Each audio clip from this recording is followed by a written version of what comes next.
Dad, why am I still alive? That was the question his daughter asked Barnabas during family dinner. And Barnabas still didn't know how to answer it without everything falling apart. Today I'm going to tell you a story about the importance of questioning everything. Stay until the end, because if you're a Jehovah's Witness or know someone who is, what we're going to talk about today could be a matter of life or death. Sir, we need your consent now. Your wife and daughter are in very serious condition. They've lost too much blood. We've already used saline solution and lactated Ringer's solution, but it's not enough. The blood volume expanders aren't working. If you don't authorize the transfusion, they could die. Bernabe stares into space. He knows what it means. He looks at the clock. He knows that every second counts. Let's go back to the previous day. It was a quiet Saturday. Barnabas's wife and daughter had gone to visit his in-laws, a 2-hour drive from where they lived.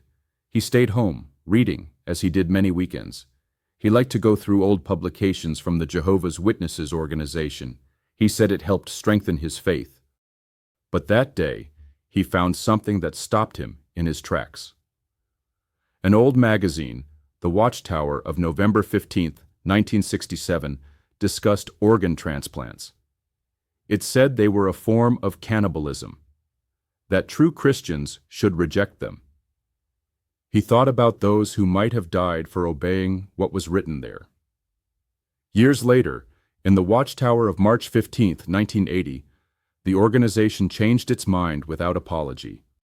At that moment, he thought about the many times the governing body has changed its understanding of topics such as the generation that will not pass away, the identity of the faithful and discreet slave, the resurrection of the inhabitants of Sodom and Gomorrah, the different dates for the end of the system of things, and so on. They say it is the light that keeps shining brighter. But this organ transplant business was different. Lives were at stake here. The same as with the current doctrine on refusing blood transfusions. That night, Bernabe couldn't sleep. Sunday morning, his phone rang from an unknown number. Mr. Barnabas, there was an accident on the road. Your wife and daughter are in the hospital. Barnabas rushed to the hospital. The doctors approach. We found these no blood cards in your relative's clothes. So we return to the moment when Barnabas has to make a decision.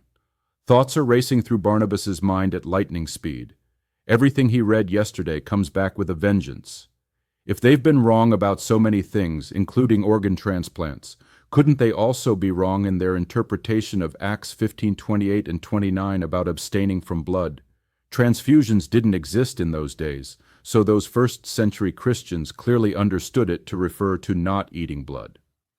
What if this interpretation, like the one about transplants, changes in a few years, when it's already too late? Then we know that human life is sacred to God. What if, for Jehovah, the true sin is letting a loved one die? And then he thinks of his daughter, of her laughter, her first drawing, her bedtime stories, the years of life ahead of him, of his beloved wife, his companion with whom he wants to grow old. Did he really want to lose all that? Because of an interpretation that might be wrong? Suddenly the doctors snap him out of his thoughts. We need your authorization, now. Barnabas takes a deep breath. He closes his eyes. Proceed. But no one must know, not my wife, not my daughter. The transfusion worked. They both survived. Time passed. His daughter became an emergency physician. Today, she saves lives every day. And one night, while they were having dinner together, she asked him, Dad, why am I still alive? And Barnabas looked at her and smiled. And he confirmed today, as before, that he had made the right decision. Although the characters in this story are fictional, they perfectly illustrate the stakes involved in a decision of this kind. Would you like to know the key to understanding this and other topics about Jehovah's Witnesses? Well, you won't believe it, but it's the Watchtower magazine itself that gives us the key. The February 2017 issue, page 26, says, "The governing body does not receive divine revelations, nor is it infallible. Therefore, it can err on doctrinal and organizational matters. I think few witnesses have stopped to reflect on this point. They imagine that God gives the governing body special understanding of the Bible. That's magical thinking. By the way, if you want to know what magical thinking is, watch the video I've left above. Would you like to know how to easily debunk what witnesses teach about transfusions? Well, let's go to the Bible to Acts 15:29, which says that they abstain from things sacrificed to idols, from blood, from strangled animals, and from sexual immorality.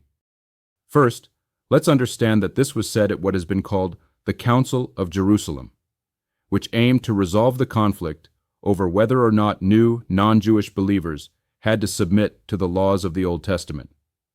The Council's resolution was exactly what we read in Acts 15:29. Of the Old Testament ceremonial laws, only 4 were left standing. 1. Abstain from things sacrificed to idols. The ancient Romans used to sacrifice animals to their gods. Here, the prayer is to refrain from eating anything that has been offered to pagan gods. 2. Abstain from blood. The ancient Jews were required by the Old Testament to properly bleed animals before eating them. The spilled blood of the animal could have only 2 uses. It was poured on the altar of Jehovah's temple for atonement of sins, or if the animal was not being sacrificed in a ritual procedure, the blood was discarded. 3. Refrain from handling strangled animals. A strangled animal is one that has not been properly bled. 4. Sexual immorality. This refers to all the sexual prohibitions of the Old Testament. So how can you dismantle this belief? First, he explains that at that time, transfusions didn't exist, so the command to abstain from blood referred to not eating it. Therefore, applying this text to blood transfusions is a matter of interpretation. That is, it doesn't say so directly in the Bible. The point is that the governing body, as they themselves have admitted, has often erred in their interpretations to the point of having to change them. Second, the Bible itself tells us that the early Christians did not take their observance of Acts 15:29 to the extreme, for in 1 Corinthians 10:25 the Apostle Paul wrote, "Eat whatever is sold in the meat market without asking questions for reasons of conscience." That is, Christians were not obligated to ask at the butcher shop whether the product had been offered to an idol or whether it had been properly drained of blood.